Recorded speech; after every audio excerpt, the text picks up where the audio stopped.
Na década de 80, alguns assassinatos tiraram o sono de muitas pessoas de São Paulo. Isso porque homens bem-sucedidos de 30 a 50 anos estavam sendo mortos de forma bem brutal e simplesmente ninguém sabia quem era o criminoso. O caso de hoje é sobre o maníaco de Trianon. Oi gente, eu sou a Naka, sejam muito bem-vindos ao Horror das Minas. A gente está começando aqui hoje com uma câmera nova, então eu espero que vocês gostem dessa qualidade, desse formato de vídeo, que eu tô bem feliz e eu espero que vocês também estejam. Se você é novo aqui no canal, aproveita, assiste esse vídeo completo. No final, comenta o que você achou, segue nas redes sociais também. Os links estão aqui na descrição do vídeo. Então, sem mais falação, bora logo pro caso.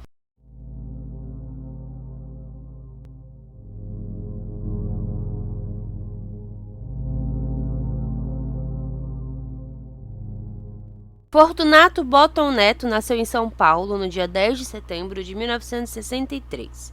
A sua vida quando criança era bem conturbada e ele acabou até inclusive fugindo de casa antes mesmo dos 10 anos. Ele passou a viver nas ruas de São Paulo pedindo por esmolas e foi nas ruas de São Paulo também quando aos 8 anos ele foi amarrado e abusado sexualmente de um homem que trabalhava como caminhoneiro. Após isso, ainda morando na rua, ele foi criando um ódio dentro dele de pessoas mais velhas que usavam do seu tamanho, usavam da sua fraqueza como uma forma de fácil abuso. Ele mesmo se intitulava como um sujeito revoltado e que tinha que justificar a sua raiva acabando com a vida das pessoas.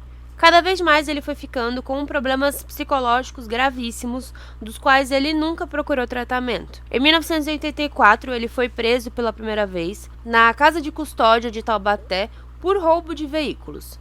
Lá, ele leu muitos livros e ele se mostrava um sujeito extremamente inteligente. Ele foi solto da prisão por problemas psicológicos, já que, segundo os peritos, ele não apresentava perigo para a sociedade.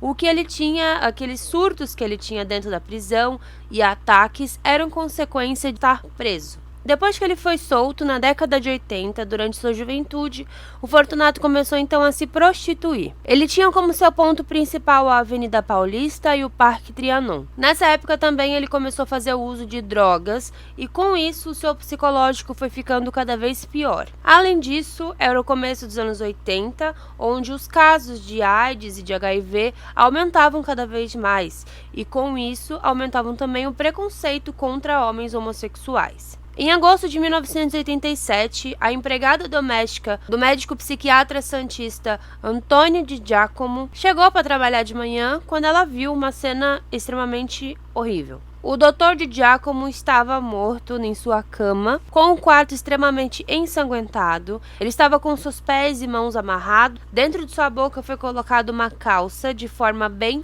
funda e ele havia sido esfaqueado diversas vezes. Segundo os policiais, eles mesmos ficaram extremamente chocados, porque ninguém tinha visto uma cena tão terrível como aquela. Além disso, a mesma faca que foi usada para golpear o médico foi usada pouco tempo depois do crime para cortar um queijo, mostrando que depois do crime, o criminoso ainda foi até a cozinha, cortou um queijo e comeu, com a mesma faca que ele usou para matá-lo. Um pouco antes desse crime, um outro homem também foi morto de forma misteriosa.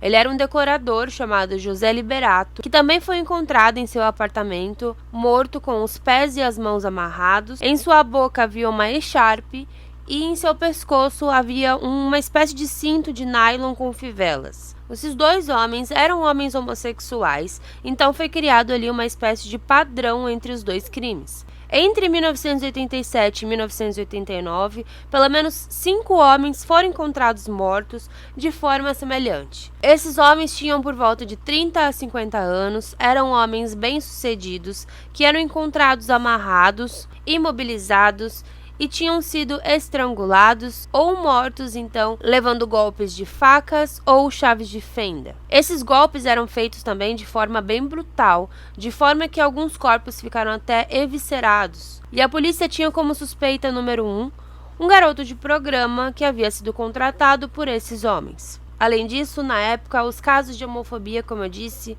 estavam no auge, e por conta disso, até muitos policiais, inclusive, diziam que essas vítimas eram culpadas por terem sido mortas, até porque muitos desses homens eles não eram assumidos, eles eram casados, tinham filhos. Então, por um tempo, a polícia até meio que negligenciou um pouco esses casos, dizendo que se esses homens estivessem trabalhando ou com suas famílias, nada disso teria acontecido.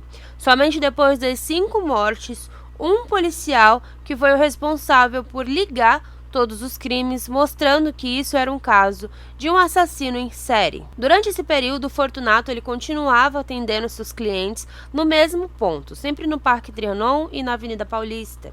E ele começou então a extorquir esses homens, pedindo dinheiro em troca dele manter-lhe o segredo da sua sexualidade. Ele fez isso com um jovem estudante que vinha de uma família rica e ele tinha muito medo de se assumir gay. Então, Fortunato começou a ameaçá-lo, a bater nele, inclusive. Ele era extremamente violento.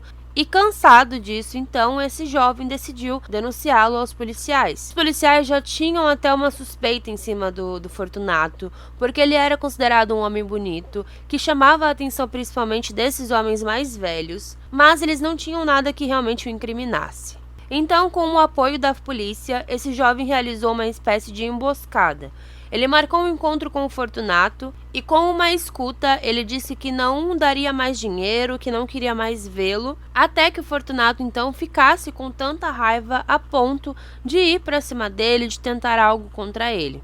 E foi o que aconteceu. O plano deu certo e o Fortunato foi então preso aos 26 anos. Na delegacia, o Fortunato então comentou sobre todos os crimes e inclusive disse que matar era como um sorvete. Quando acabava o primeiro, dá vontade de não parar mais. A polícia percebeu que o Fortunato provavelmente teria alguns problemas mentais quando os seus depoimentos acabavam mudando completamente. Ele mostrava ter uma espécie de transtorno de identidade, já que em um certo momento ele mostrava que era um homem homossexual, que era assumido e tudo mais, e em outro momento ele simplesmente declarava ódio aos homossexuais, declarava que tinha namorado mulheres, que odiava homens homossexuais, que odiava homens em geral, enfim. Esses surtos do Fortunato, inclusive, podiam durar dias, meses, semanas, então era realmente muito plausível que esses surtos teriam acontecido durante todos esses assassinatos.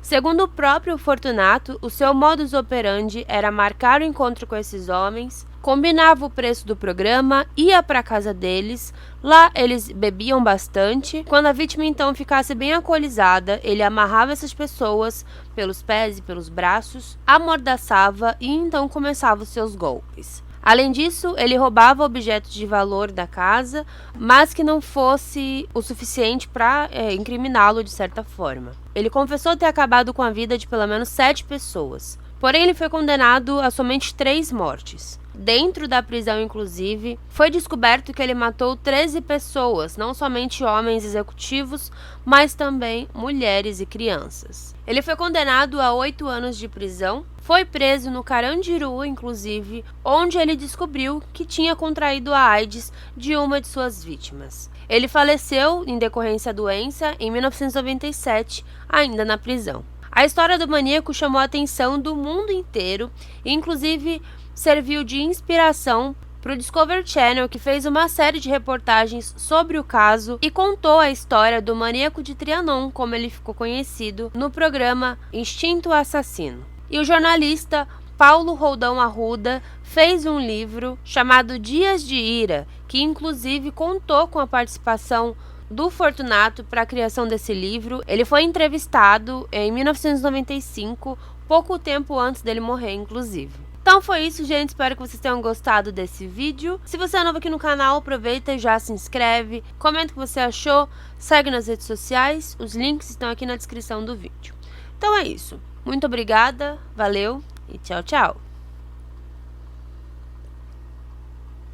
Hidratem, tá calor.